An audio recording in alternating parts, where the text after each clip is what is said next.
Hello, my name is Andy and I am the village idiot and a man with a car and a GoPro and an unhealthy amount of time on my hands. Now then, welcome back to the City of Leeds for parish number 2 of 38. Now, I've never been to this village or its little neighbour, also within the parish boundaries, before. So I know nothing about this, but hopefully this little information board, which I've just found here on this junction, will help me a little bit. There are some nice looking properties around. I wonder what all those are all about. I'm hoping this board might even tell me. In fact, that one there looks like it could be this, although I'm not totally sure. Anyway, hopefully this will give me an insight into what we'll find in Great and Little Preston.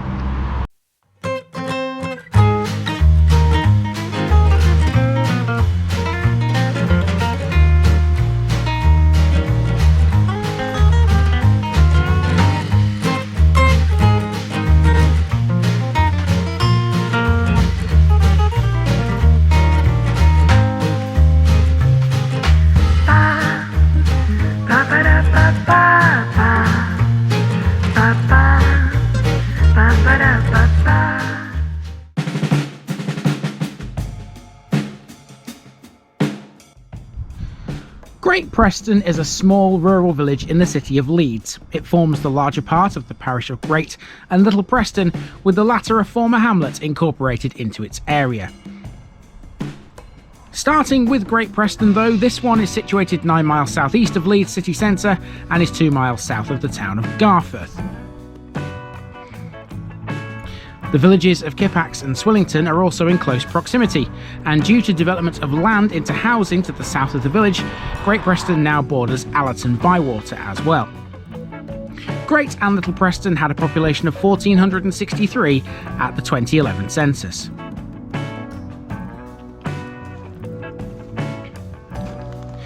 The name comes from the Olde English words prēost, meaning priest, and tun, meaning farmstead or estate.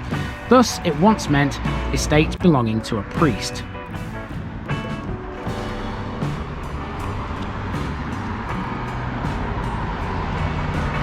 The modern name Great Preston is first attested to in 1488, which makes Little Preston older, as it was first mentioned between 1258 and 1265, then as Preston Luttle.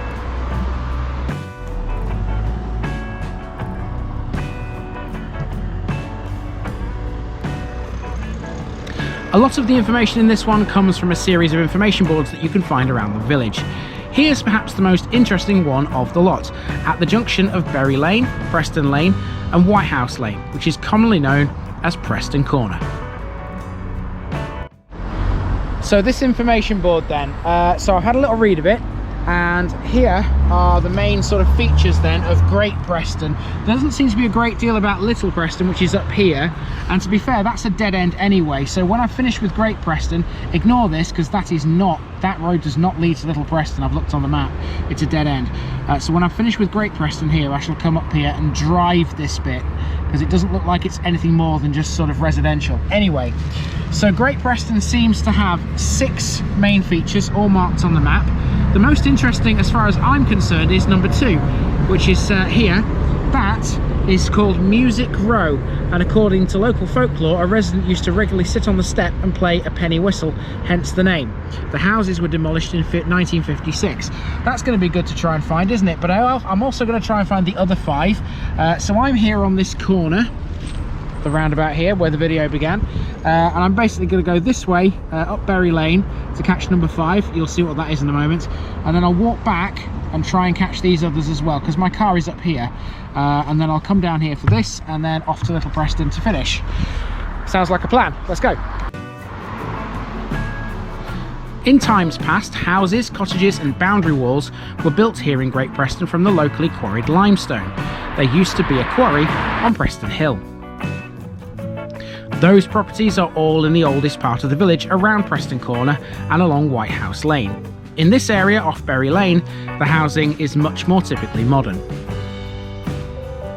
The average house price in Great Preston comes in at £266,000, and let's not forget Little Preston here either.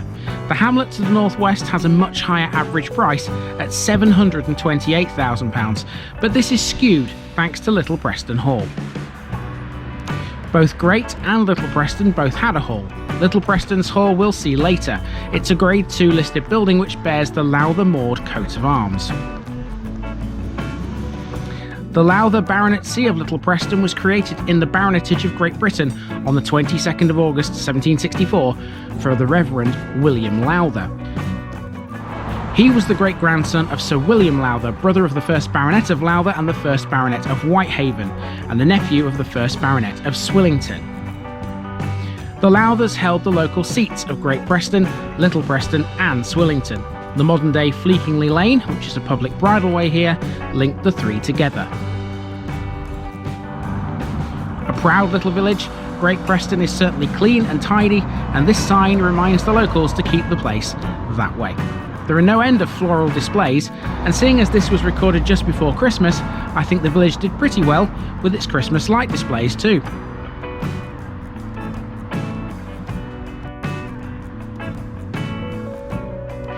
Great Preston Hall was a 16th century building which had a tower which could be seen from York Minster. It would eventually fall into disrepair, and by the 1960s it was in ruins. As for Music Row, it wasn't the only row in the village. There was also Top Row, built for the local coal miners. It stood on what is now Whitehouse Crescent. All around the village there are lots of little plaques and memorials to local residents. As far as I could tell, Great Preston doesn't have a cemetery, and one thing it certainly doesn't have is a church. We'll discover why in today's amenities section.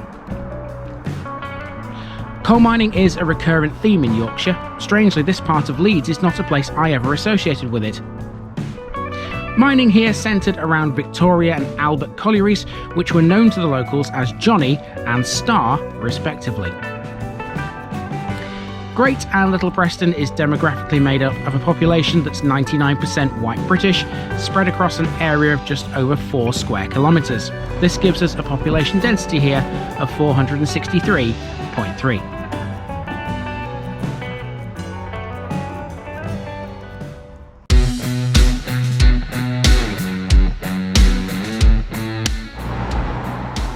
There aren't a great deal of amenities in Great Preston, but it does still retain for the most part some of the essentials like a bus service. There are 7 buses that call through here, 4 of which run between Leeds and Castleford. It has 1 pub, this being the New Inn, but there's also a social club as well if you want to include that as being one. The New Inn is next to the sports ground, Great Preston sporting both a local cricket team and a football team.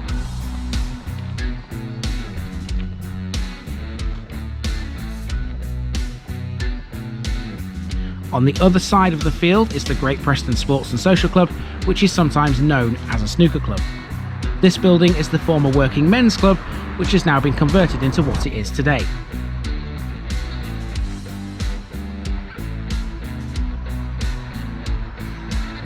There's a Church of England primary school based in an old Victorian building to the south of the village.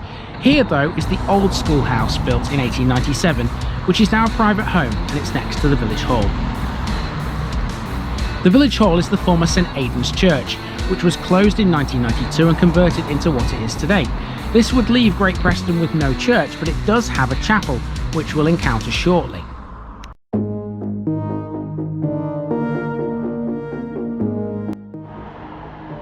Where Berry Lane changes its name to Station Road, you cross an old railway bridge. This is a former railway line, and it's the site of the former Kippax station.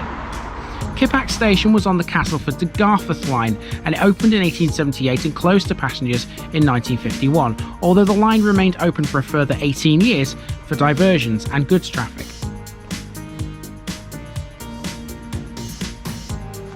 The station and the former line are now a nature reserve called the Line's Way. No trace of the station remains, though the trackbed has been converted into a cycleway.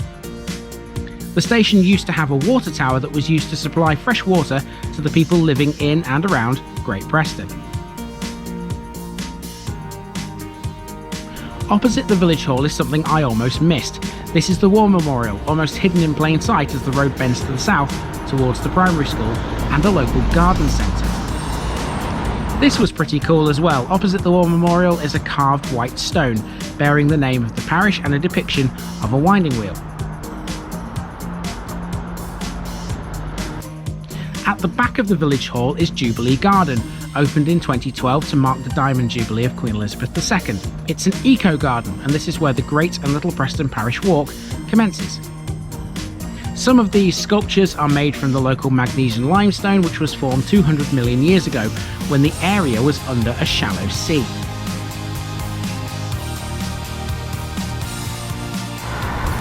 According to the map, Music Row was around here somewhere, and despite trying to find some evidence of it, unfortunately, I could find none.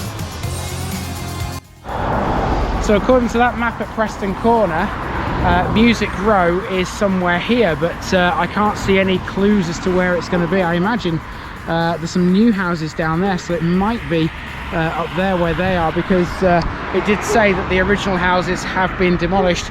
Maybe that's something for you Great Preston locals to help me out with in the comment section down there. And that house which I saw originally on the information board at Preston Corner turned out to be this cottage. This was the cottage that was attached to the original New Inn that stood here before being demolished in the 1960s. Right, I'm pretty much the entire way around the village now. It's starting to get dark. Would you believe it's only 3 o'clock as I film this? It's crazy. Okay, 2 more things to do. Firstly, to go down to the nature reserve, which is to the south of Great Preston. That's what I'm going to be doing right now, and then we'll go to Little Preston to finish this one off. So, nature reserve.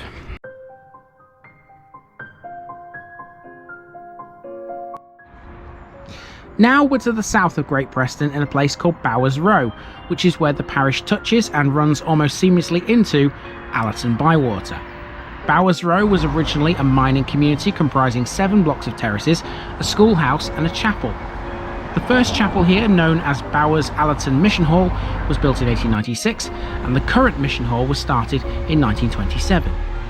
There's a blue plaque here to Jim Bullock, a former resident of Bowers Row. He worked down the mines as a pony driver before working his way through the ranks to become president of the British Association of Colliery Management.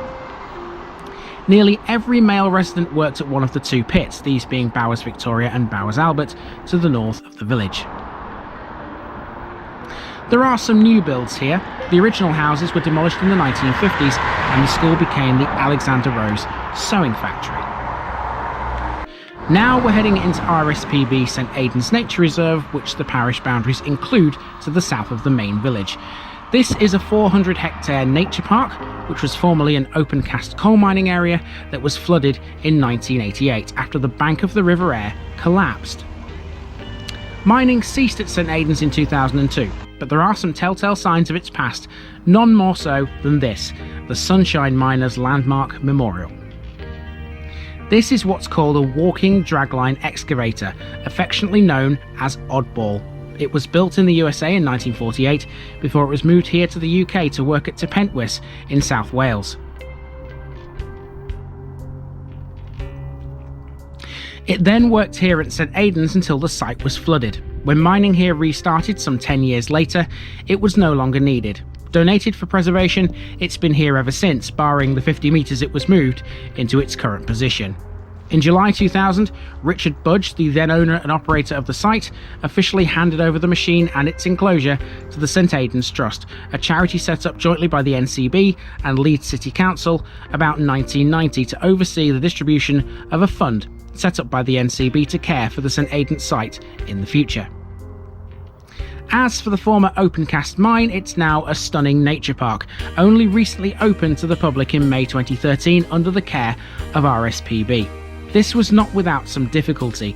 The car park and visitor centre was closed in July 2013 due to unresolved land issues. Now though, the site is open and functioning as an RSPB nature park. It's open every day excluding Christmas Day, with the visitor centre open from 9:30 in the morning to 5 PM in the evening from February to October, and from 9:30 in the morning to 4 PM from November to January. RSPB St Aidan's Nature Park is designed for both people and wildlife and is open for a wide range of activities, from bird watching, cycling and walking to jogging, horse riding and dog walking. There's even a fishing lake too. You know, to say I'm doing this virtually in the dark, it still actually looks really impressive, the nature reserve. You know, even though it's very poor light at the moment, and I certainly cannot get over this. That's amazing. I didn't even know this was here. when you look on the map you can't see it. So that's a fantastic find, which I'm sure you guys are all enjoying. Now, something else for you to enjoy is today's picture bit, and that's coming right now.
Okay guys, that's just about going to do it for the parish of Great and Little Preston, except of course you haven't seen Little Preston yet, but you're about to, because the camera's now going on the dashboard and I'm going to drive down into Little Preston and back out again to finish this episode off. But for now, this has been the parish of Great and Little Preston here in Leeds, and I've been Andy, also known as the Village Idiot, and I'm out.